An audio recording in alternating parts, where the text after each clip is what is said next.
Assalamualaikum warahmatullahi wabarakatuh. Saya yang memperkenalkan diri, saya Siti Solika dari kelas MJ 807 Program Studi Manajemen Universitas Asia. Pada kesempatan kali ini, saya akan mempresentasikan tugas ujian akhir semester mata kuliah Bisnis Intelijen, yaitu pengaruh sistem bisnis intelijen pada perusahaan Gojek. Nah, ringkasan pembahasan yang akan kita bahas terdiri dari 10 pokok bahas. Ada 8 pokok bahasan. Yang pertama ada fokus masalah dalam sistem intelijen bisnis Gojek. Selanjutnya, operasional sistem BI agar berjalan efektif, terus dampak aplikasi yang merugikan konsumen, bagaimana modus yang memicu aksi untuk rasa pengemudi, keputusan strategi menghadapi masalah sistem BI, dan selanjutnya.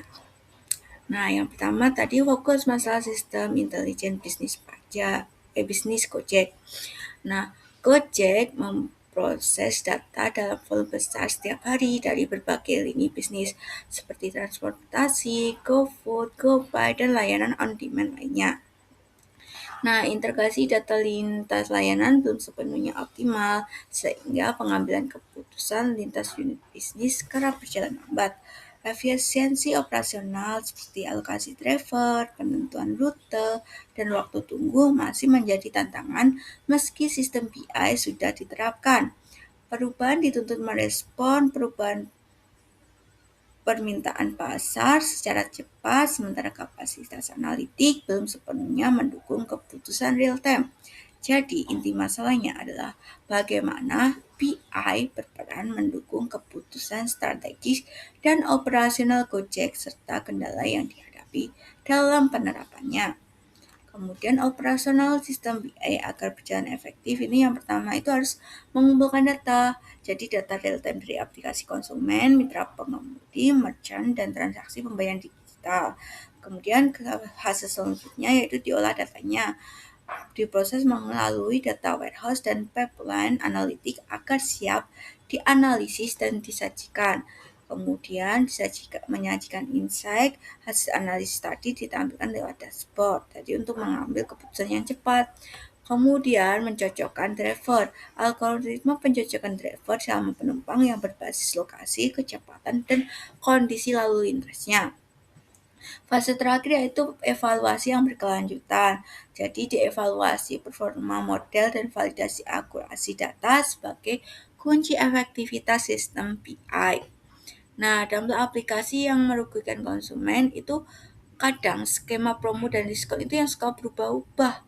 Jadi membuat tarif yang diterima konsumen menjadi kurang konsisten dan sulit diprediksi.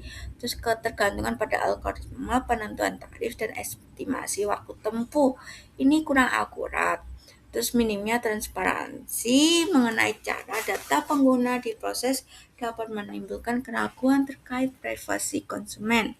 Algoritma yang mengutamakan efisiensi operasional terkadang berdampak pada kualitas layanan yang diterima konsumen secara individual.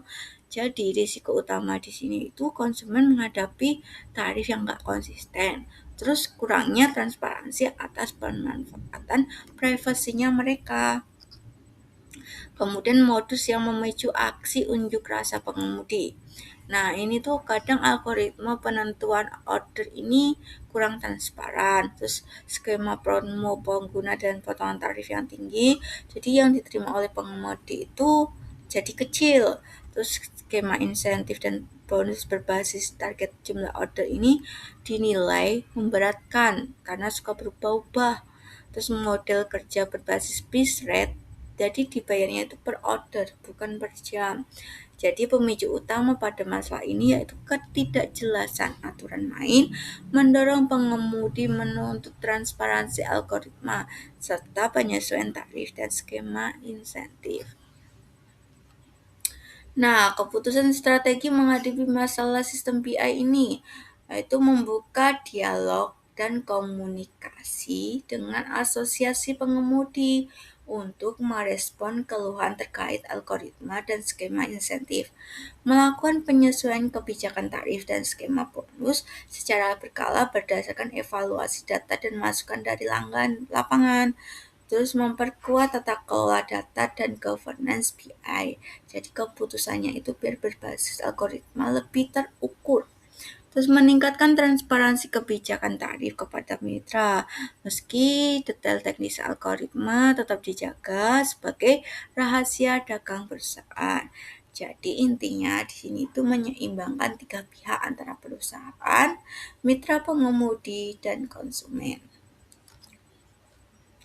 Nah, mengatasi tantangan penerapan sistem BI ini, yang pertama itu integrasi data, yaitu membangun infrastruktur integrasi data lintas pelayanan, yaitu seperti transportasi, pembayaran, dan logistik agar data itu konsolidatif dan konsisten. Terus, tata kelola data ini meningkatkan kualitas dan data governance untuk menjaga akurasi hasil analisis BI. Kemudian kapasitas SDM, yaitu mengembangkan kapasitas analisis dan data scientist agar mampu menerjemahkan data menjadi keputusan bisnis. Kemudian keamanan dan privasi, yaitu menjaga keamanan dan privasi data pelanggan serta mitra di tengah regulasi perlindungan data yang ketat. Kemudian manajemen perubahan, yaitu mengelola resistensi organisasi terhadap perubahan proses kerja yang semakin berbasis data.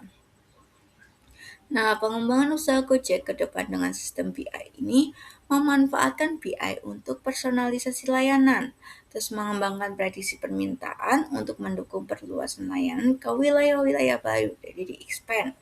Terus mengintegrasikan analitik prediktif untuk perencanaan armada dan manajemen mitra pengemudi yang lebih efisien, mendorong inovasi layanan baru berdasarkan pola perilaku konsumen yang tergali dari data historis. Jadi, visi ke depan, Gojek ini memperkuat ekosistem data sehingga transportasi, GoFood, dan GoPay sebagai satu kesatuan analitik untuk strategi bisnis jangka panjang.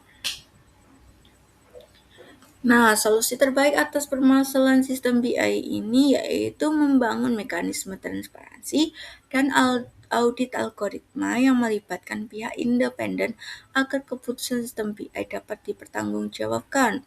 Terus menetapkan skema insentif dan tarif yang jelas, memperkuat regulasi dan dialog tripartit antara perusahaan, mitra, dan pemerintah untuk menyeimbangkan efisiensi bisnis dengan kesejahteraan mitra, mengoptimalkan sistem BI dengan tetap menjunjung etika penggunaan data dan perlindungan privasi konsumen. Jadi, evaluasinya berkelanjutan atas dampak sistem BI bagi seluruh pemangku kepentingan, baik konsumen, mitra, maupun perusahaan.